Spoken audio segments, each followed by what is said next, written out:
And we're here with Sandi Athey. She is a psychic, spiritual, medical intuitive, author of The Daily Dance, radio personality, basically jack of all trades, right? No, spiritual trades. spiritual trades. All right, all right. Thank you. That is true. I do many things. Ah, I like that. I like that. Thank you for being here on our show. Thanks for having me, Phil. Tell us about your story. Tell us how you became a psychic intuitive, a spiritual intuitive. Thanks for asking, Phil. It really is quite an interesting story. And, of course, I didn't grow up and as a little girl say, I want to be an intuitive. I really probably wouldn't have even known what that meant. Working with energy is something that is an ongoing process. It's like working out. Right. It feels really good, and you just think you got it down, and you got the bike ride, or you got the marathon done, right? And then all of a sudden you're like, okay, what am I doing next? And there's more to learn, and there's more to do, and there's more. And that's what it is with working with energy. I grew up in upstate New York, just a regular kind of childhood thing. And then I got married and did the lifestyle that most Americans think is what you do. You get married, you have a job, and you get a car, and you buy a house, and that's what you do. Right. Right? Well, so that's what I did. And I became an insurance agent. And I had an office and a staff. And I was doing very, very well. And I was awarded many Salesman of the Year and Rookie this and Rookie that. And I was going on trips, and it was wonderful. I had a nice six-figure income before I was 30. So I was doing very well in that area. It's a similar story, everybody out there. It's a similar story. We come to Earth, we have lessons to learn, we have people to meet, we have things to do, and along the way, we all run into speed bumps. And mine was a really big speed bump, and I was going really fast, and I lost the carburetor, and the wheels, and the muffler went, and I kind of wrecked the car. Oh, wow. Yeah, How well, one night changed all of that. Very dramatically, I might add, as I say about the speed bump and losing the parts of the car. I was working late in my office one night, in my insurance office, and I had a death experience at the hands of a very bad guy that was out and about, and the FBI and the police were chasing him for a couple of years, and he ended up in my office. And I fought with him, and when I went out of my body, God said, you have work to do, you have to go back.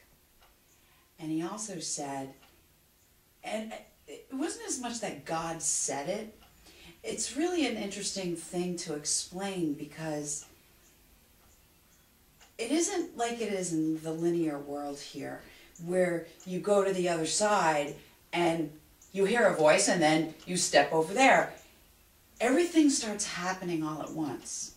I could see the past, I could see the future, I could see the guy that was attacking me, I could see the serial rapist, I could see his thoughts, I could hear what he was thinking. And he didn't want to be up for a murder rap. So in that split second of his hands being there and me popping out of my body, and I knew I was dead because the pain stopped. And all of this is going on all at the same time. Because I popped out of my body so quickly. He had his hand over my neck, and the other one was over my mouth and my nose, so it was like this. And it was just, and then, boop, I was out of my body. And I looked down, and I went like this. I went, oh my gosh, I have no body. I go, I'm dead. Cool. I went, cool. I did. I went like this. I went, oh my gosh, I'm dead. And it was so fun. I'm like, this is a cool adventure. And I remember looking around. I was like, there was no pain. Right. There was none. There was no physical pain. That's why I wanted to Right. create the contrast, because that was an intense physical pain. Right. And then all of a sudden, it just stopped. Everything was just fine and wonderful. And there was a light for me. I do remember that. And I remember talking to the prosecutor when she was getting the story from me. Right. And I said, well, I was laying here and this is where I looked up and I saw the white light. And she's like, oh no, you can't say that on, you know, on the stand. Right. So of course I didn't. But there was like for me it wasn't really a light as much as it was a feeling. It was that feeling of, wow, this is so much fun. What am I going to do now? Like being in a big emotional amusement park filled with everything good and wonderful. And then I did see the scene there. I saw myself and I saw what was happening in the scene. And I said, oh no, no, no, no, that doesn't look like fun. You saw that from above. Yeah, I really did. Yeah. Interesting that you mentioned that, and I can't even believe I'm referencing this right now, but anybody that knows me knows I'm a hard rock, heavy metal fan. Okay. And Motley Crue's bass player, Nikki Sixx, talks about, that's actually how the song Kickstart My Heart came about, because he had a near-death experience as well. He overdosed. And, you know, he saw he basically died. And he said that he was seeing all of these things from above. He saw the paramedics and the EMTs come in, and they gave him the needles to his heart, and they were doing CPR on him, and he said that he just swiftly, just swoosh, just came back into his body. Wow. And that's how the song Kickstart My Heart actually came about. So I asked because while you were saying all those things, that story that he was talking about immediately popped into my head, and I'm like, okay. Oh, but I have to tell you about being out there, because it was so much fun. Oh, I loved it. I loved being on the other side, and I know a lot of people that have death experiences say the same thing, that it was so much fun, and it was love. And that's, when you asked me about energy, that's what it was. It was just pure love, and nothing mattered. Everything was wonderful. Everything was perfect. It's like that perfect day on the beach, or that wonderful outing you have, or having a child, or, you know, that love that you feel, and it's all encompassing, and it hits every area when you're on the other side, and it's really, really, really beautiful. And I didn't want to come back. I didn't want to come back at all. And I argued with what I perceived to be God at that time. And I learned that you can't really argue too much with God. I mean, you can, right. But, you know, so I came back, and it was really interesting because immediately I wanted to go to work. They took me to the hospital, and I'm getting off the gurney saying, I have to go. God sent me back. I have things to do. And they're like, no, you know, just relax, you know, all in good time. And needless to say, that attack was like a nuclear bomb going off in my life. It hit absolutely everything in my life. It hit me spiritually, mentally, emotionally, physically.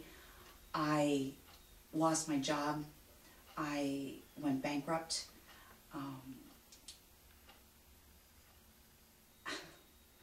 My husband, I got divorced. Everything. Everything was gone. And I was so, including my family, which is another story, but they also were part of the devastation. And I was a mess. I was absolutely, I didn't have any family to count on. I was all by myself. Of course, I had my gray kitty, but that's another story too for another interview about my friend Gray Kitty. But I was I was very ill in all different ways, and there were so many people that were so nice to me. I went to Western medicine because that's what I knew to do. So I went to see a therapist. I went to see regular doctors for the physical injuries, and they were so very helpful, but it wasn't enough. It wasn't getting to the root of the problem. And the root of the problem was spiritual. Because since then I've learned that when we have physical issues, whether it be financial, whether it be a relationship, whether it be a physical illness, it all starts in the spirit. And it transitions from spirit into the physical. Just like a baby. You know, the little soul's up with God, and then transitions into being a person. So I did the mental therapy, and she was great. My therapist was wonderful. But I wasn't really better. And I went to court, and thank you very much, was the person who was instrumental in putting the rapist away for the rest of his life. So that was very gratifying. And my therapist kept saying, you should be better. Why aren't you better? There's more, there's more, there's more. And so I decided to go searching, because I kept saying, well, what happened to me when I died? What was that? What happened to me? And people didn't know. So I said, well, I'm going to go find out. So my idea of spirituality was, at that point in time, was church. You go to church. Right. God's in church. I grew up in the Methodist church. You know, we went Christmas and, Easter and all those things, right? And that's what you did. And I really found solace, and I really found comfort and peace when I found the Native Americans. That felt really right to me. I was like, sure, animals, the earth, everything is connected, and I really embraced it. And then I spent 7 years working with 2 Cherokee teachers, and I learned about everything from doing a sweat lodge to how to cleanse your aura to helping people or animals pass over. And during the course of all of that, I was really bringing in the pieces spiritually. And all of a sudden, I found that I knew things. I could help people with things.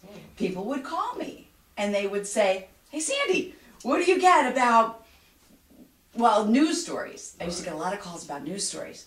And I remember Chandra Levy was one that really comes to mind. And this lady that was a friend of mine called and said, what do you get? Where is she? And I said, oh, her body's in Rock Creek Park.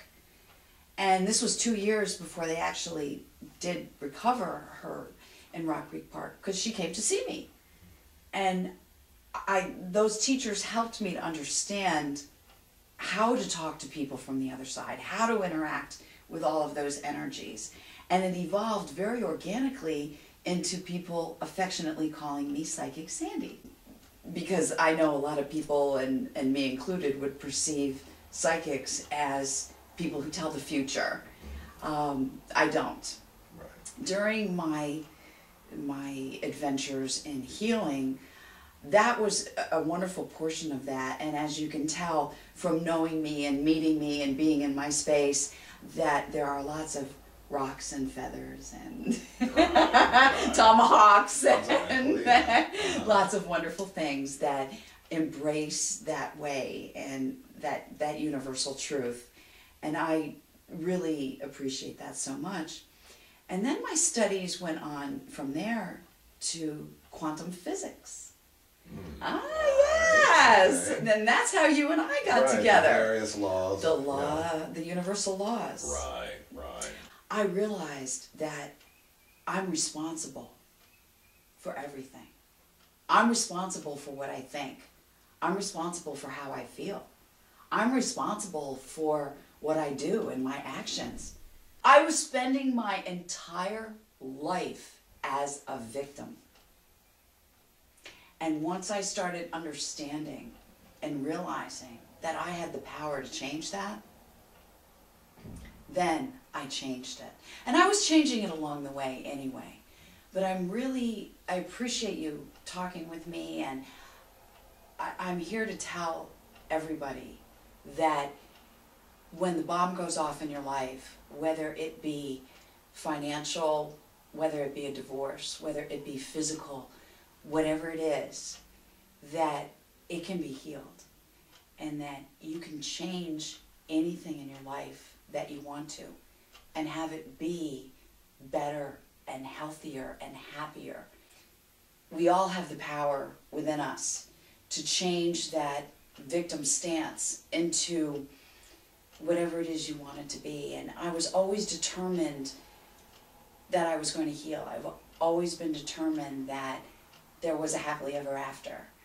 And this is what I did. Thank you very much. I have the daily dance. Okay. This is what I did in the daily dance. I chose to tell the happy parts of things. I chose to tell the little lessons and the fun things that I did through my journey, and put them out there in a way where you can read one page or you can read the whole thing. But you can read from the back forwards or the front backwards, and you'll get something from any one of these excerpts in here. And it's always about beauty, it's always about love, it's always about one of my favorite things. And I know you're watching, Phil, because we all live in the know with Phil Hayes. And I know when you're watching now that I certainly hope they do. I mean, of course they do. That please take away the one thing that, if I had to bring it down to one thing that helped me more than anything, and especially emotionally and mentally, the one thing is gratitude. And being in the moment.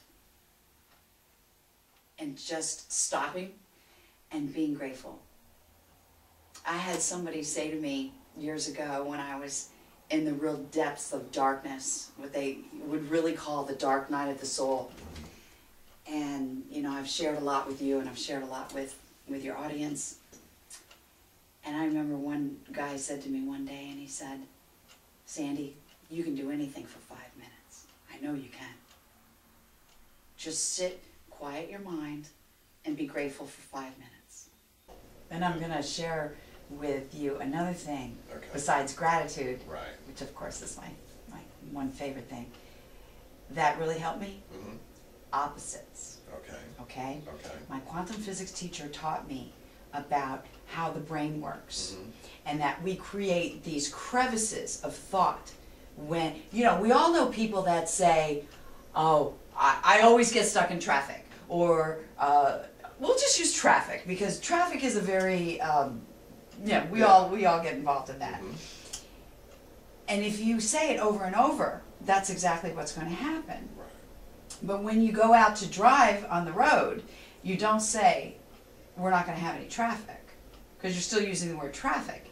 You say the road is clear. Right. And that creates a different pathway in the brain.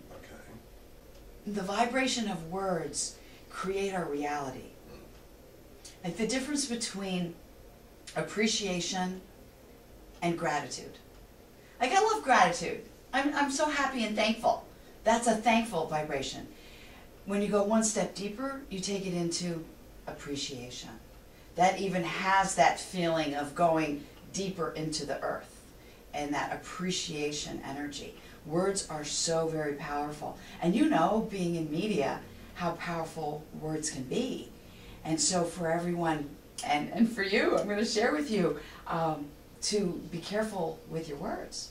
And like using words like, "I was wrong." It's like, oh, no, I learned a lesson.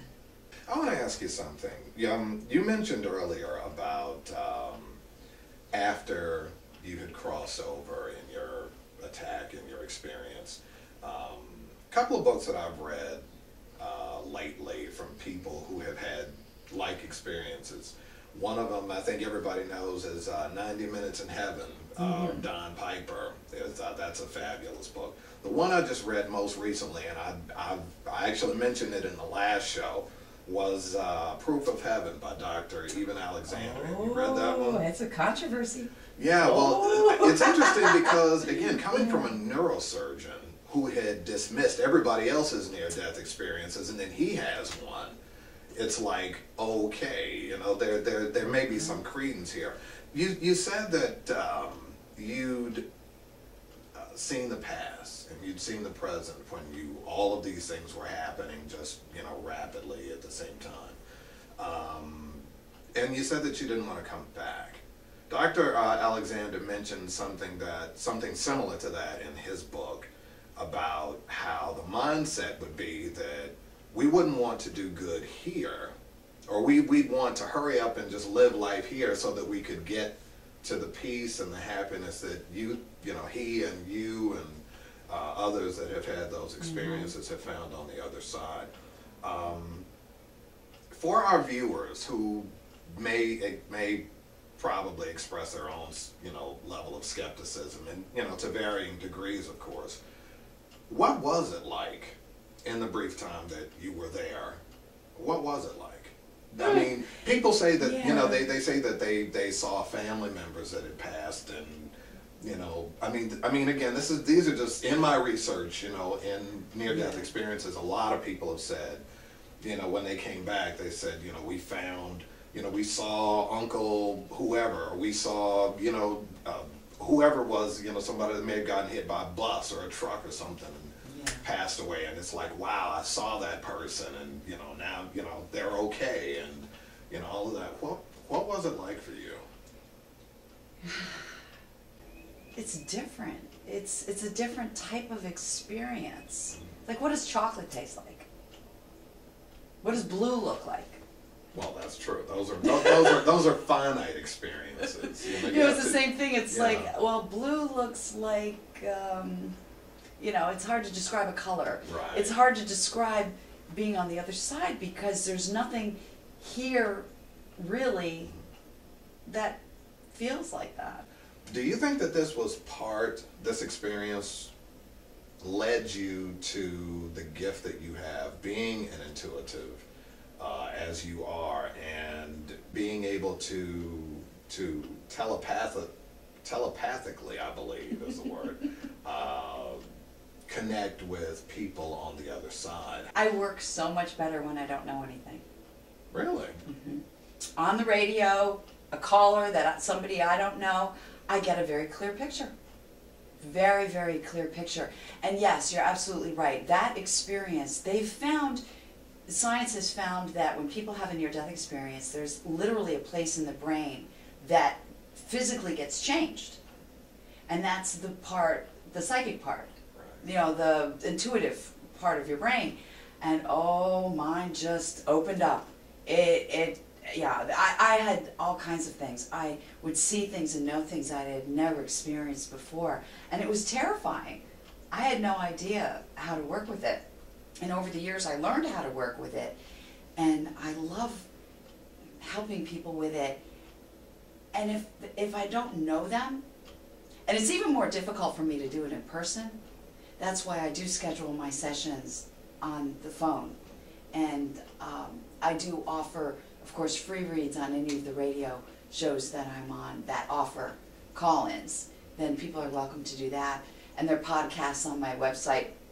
But to answer your question, I don't know, it's just so much easier to give an objective point of view for me, and to do it audibly without actually seeing the person is much easier for me too. And it's always the first thing that I get. If somebody calls and they say, hey Sandy, what do you get about, you know, should I wear the blue dress or the pink dress? It's like, oh, wear the red dress, or, you know, whatever it is. It's always that first initial hit with me. And I've been doing this for so many years now, and it's just so much easier because I'm not emotionally involved. Right. And that's what makes me do the job that I do, because I don't have any attachment to the outcome of it. So I think that that's why I get a clear read on strangers. You wrote, and I'm going to swipe this from our background here just for a second. Of course. You wrote this book, and it's wonderful. It's called The Daily Dance, and Sandi Athey, of course, is the author. How long has this book been out? This book, since we were talking about radio shows and Right. things like that, this book is a compilation of a lot of my radio shows and a lot of the writings, that I've done over the years. And it's been out since October of 2012. Tell us about it. What all? Well, pick something. You pick a page, Phil. Okay, Okay. page 39. That's What page are you attracted Page to? 39, which is health and happiness. Oh, health and happiness. Yeah. Let's read from Health and Happiness. Oh, see, no wonder you would pick this, okay? Because Uh-oh. no, Uh-oh. the first thing I opened to, page 40, talks about courage. And it's a quote from Winston Churchill. Courage is what it takes to stand up and speak. And courage is also what it takes to sit down and listen. All you need to hold on to is the universe's healing promise. There is nothing that is done to us or that we do to ourselves that between the Creator and Earth Mother cannot be healed. Broadcast, believe, and receive it. Whether it's a health issue, financial issue, or relationship issue.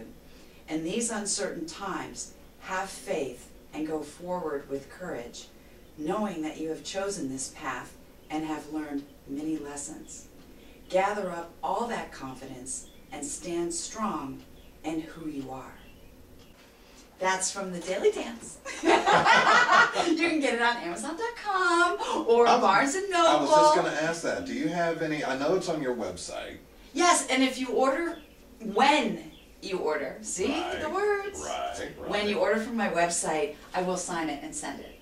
What's the most extraordinary experience that you've had in doing a reading or doing a session? Oh my gosh, what a great question. Extraordinary. Like just totally out of I know, I'm looking yeah. through my little Rolodex here. I'm like, oh, here's one. Okay, this is fun.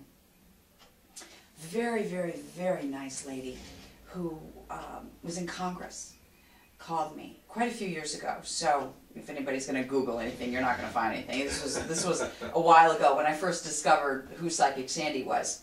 And she called me. She was doing a lot of work on the Hill about keeping the abortion bill for choice, working for choice. And she called and she said, she found me on the radio, actually, okay? I did a radio show up here for 7 years, and she called into the show. And she said, I've been having a reoccurring vision for the past 40 years, every single day. And I said, okay, what is that vision? Now, I didn't know anything about her. I just knew her name was Trish. And she said, I've been having a reoccurring vision for 40 years. And I said, well, book a session with me, and we'll see what that means. She said, I've got to stop it. It's, it's every single day. It's in dreams.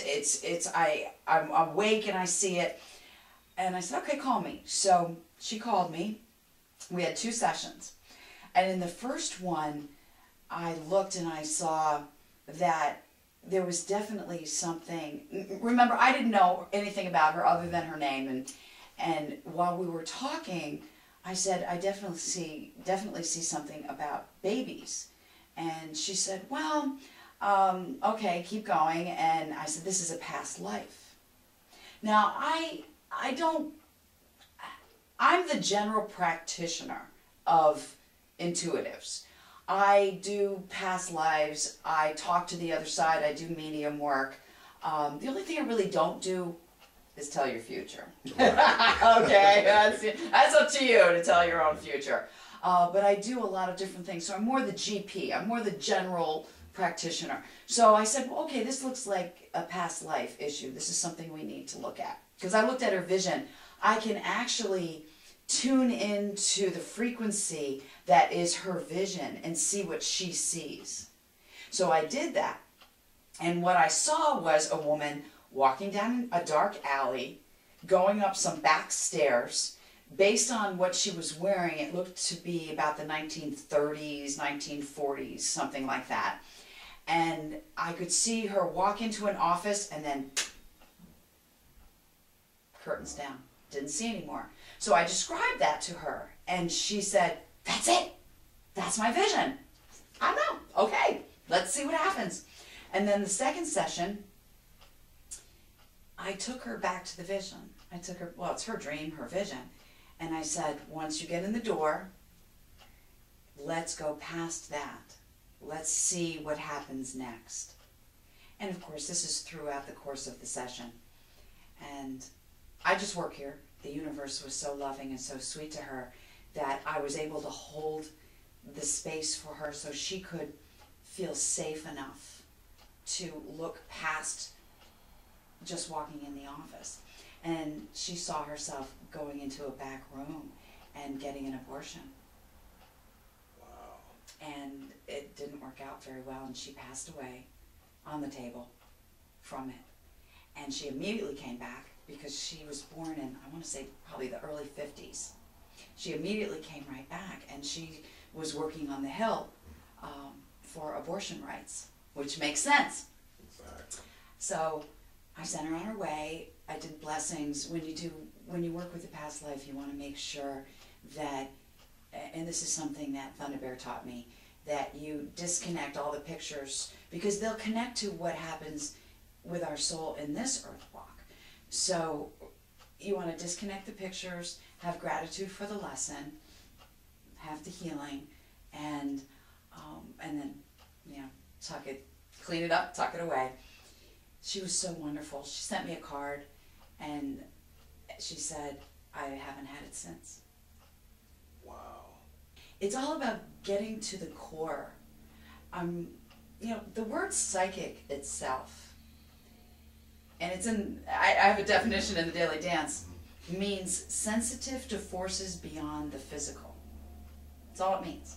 It doesn't mean I tell the future, it doesn't mean anything like that.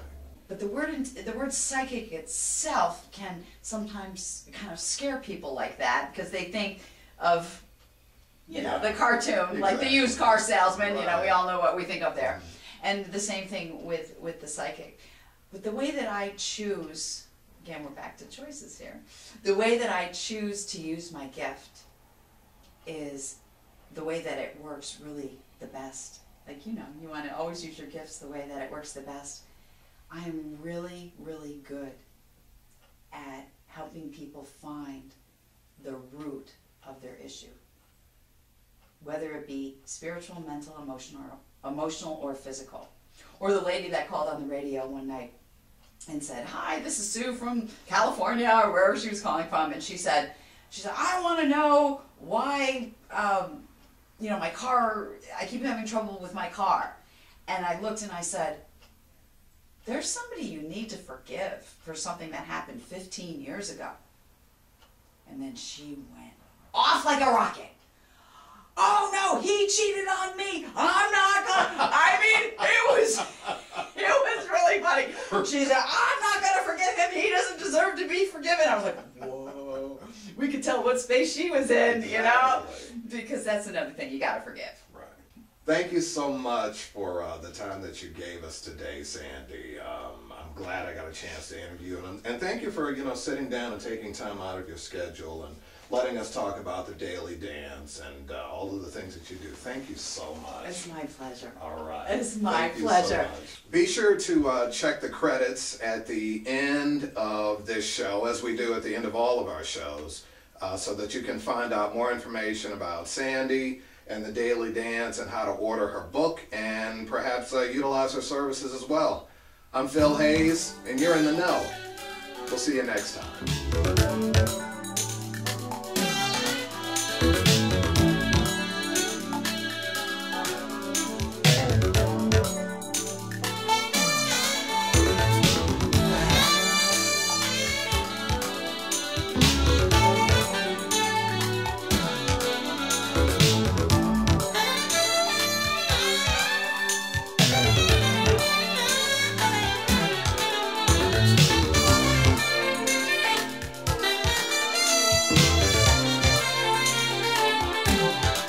Bye.